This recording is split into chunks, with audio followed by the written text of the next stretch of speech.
Today we're going to see how I recreated one of my favorite monograms that I have ever seen. Now, this is special for two reasons. And one is that most of the time I hate monograms.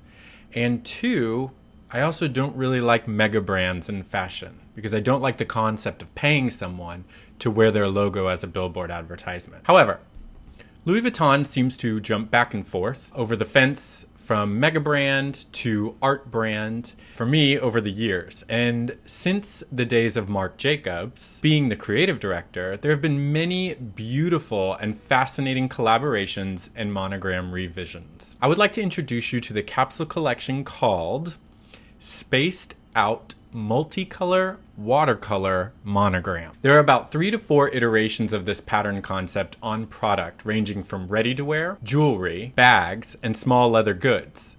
This design features 2 Louis Vuitton monograms on top of each other. The first is a slightly contrasted classic monogram, and the second is what appears to be a hand-drawn and painted monogram in a larger scale. Now, I initially did not want to execute this. I find that Louis Vuitton and other mega brands and older houses take themselves very, very seriously, and too seriously for my taste. And I did not want to offend or insult the delicate fashion institutions. However, upon further research, I discovered that the monogram itself was drawn very loosely, incorporated watercolor and colored pencil, and seemed to be right up my alley. The messy style is in my wheelhouse. The version of monogram that I chose was from the small accessories and bags.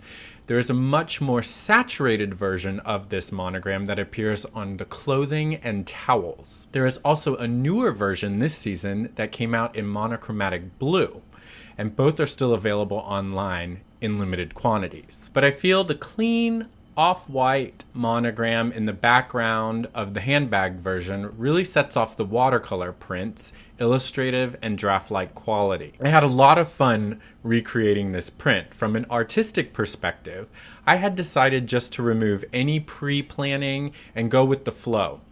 I think that in the end, this helped the final project a lot. I have yet to find anything online about how this print was created at the house, but I imagine it was a very enjoyable process. So sit back, relax, maybe listen to some Dutch Welle like I did on repeat, and enjoy the experience.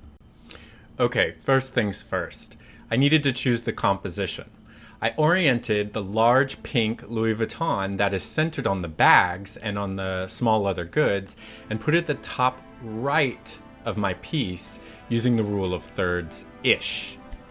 I am using budget-friendly, pulp-based watercolor paper. And that is all I had in the moment, and I don't really care to spend any more money on paper right now because I have a stack of about 30 pads that I need to get used. I have a problem, and admitting that problem is the first step. Second, I began loosely drawing the monogram in the background. I used a mechanical pencil and then proceeded to add the larger monogram on top. As I was observing the reference bag, it was towards the end of the drawing that I realized there were these extra contour lines on the larger monogram in contrasting colors to the watercolor. I wanted the background monogram to be in acrylic paint, which is not my favorite medium, but I knew it wouldn't reactivate once I did the top layer of watercolor. I planned, and did, get very aggressive with the watercolor layer, so the acrylic paint layer was a safe bet. Keep in mind that when you use watercolors in layers over other mediums, the water used can reactivate many mediums such as gouache, pencils, and markers. So it's best to make sure on a test sheet to see that your intended effect will work.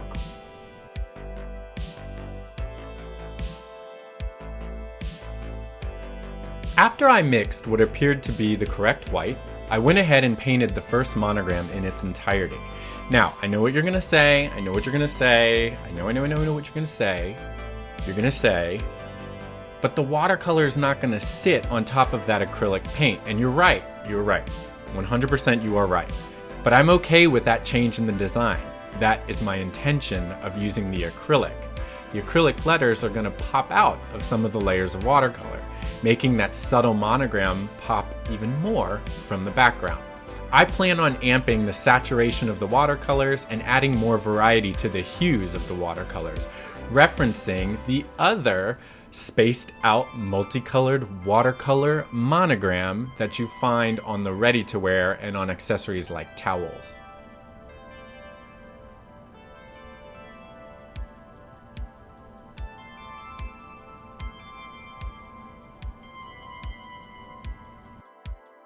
After painting that first layer, I let it dry completely, and I hit it with a heat gun just to make sure there were no lumpy spots that had wet paint underneath them, and began activating my watercolor pans by just spraying them with water.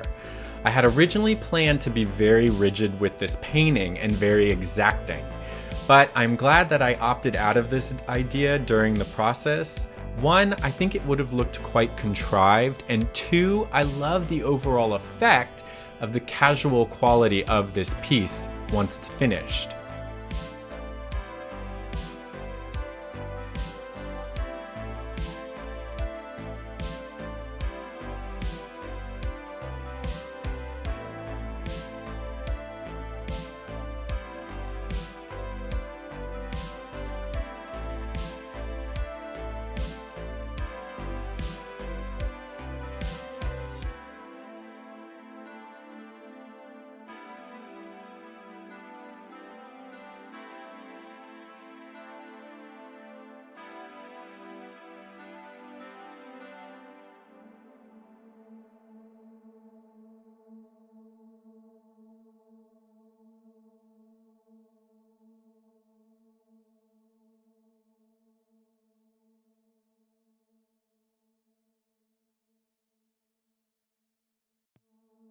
I began painting the monogram characters, going back and forth between dry areas, wet areas, using the heat gun, adding gradients and bleeds.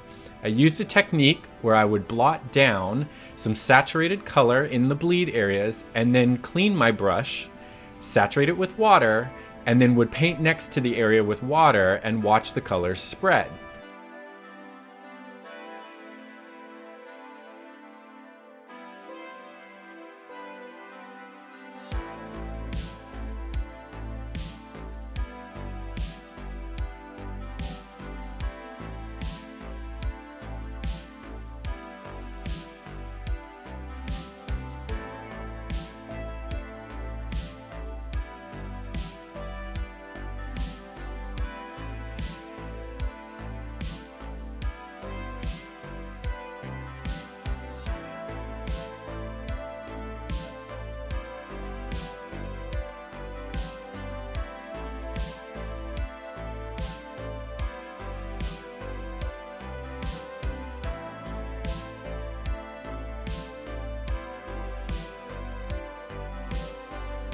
Each time I made my best effort not to smudge or knock into other wet areas, and I constantly had my heat gun ready.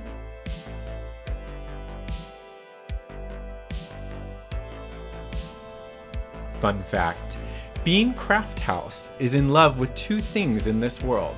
One is ice from the ice machine, and two is a hairdryer or a heat gun, which sounds similar. Bean will come and patiently sit by my feet till I turn the dryer onto him and give him a mock grooming. He doesn't know the difference, he still gets to smell like death, and it's a win-win.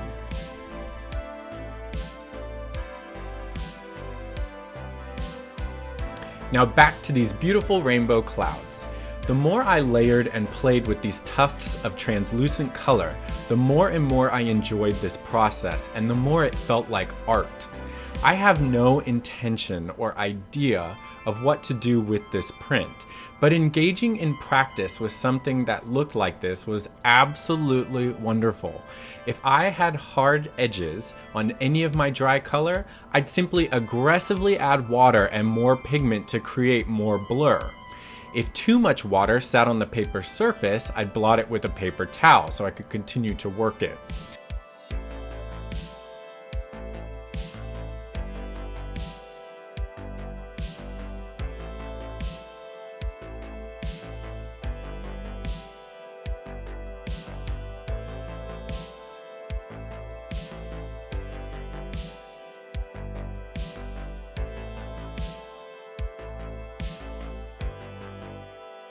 Once I was satisfied with the print, I added my own spiciness onto the design and left it to finish while I went and baked bread.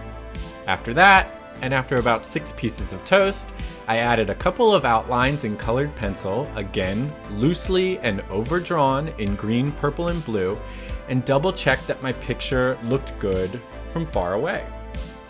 It's always best to stand back from your piece because when you've been looking at it close up for a long time, you tend to get lost in your detailing and sometimes you lose the overall feeling of the painting, which is what a viewer would get when they looked at it. Overall, I found this to be a great success, and I completed it in about 4 hours plus or minus dry times for each layer. My advice to anyone trying this out: this monogram is a great start. Its looseness and its play on colors will allow you to get wild and get aggressive while also familiarizing you with the monogram characters, which I hadn't realized until today, that so many of the same shapes are repeated and utilized over and over again within the pattern. For supplies on this, I used Canson watercolor paper in 18 inches by 24 inches, Arteza solid watercolor paints, Arteza colored pencils, and a Bic mechanical pen. Now I taped the painting down, as you saw, to my butcher block with masking tape that I bought at Target, but again it ripped the paper even though I preconditioned it. But feel free to use whatever you have around your house. I intended to not spend any money on this, and that also allowed me to be a lot freer with the end product. If you have any questions or comments, or you want to see me do any specific monograms, or you like this project and you want me to do more like this, sound off below, hit a like or subscribe, and check out some of my other videos. I'm moving this channel more into a fashion orientation and DIY, so it won't be any more makeup videos really, unless it's Halloween, or videos of just me drinking. So thank you all for watching and have a great one.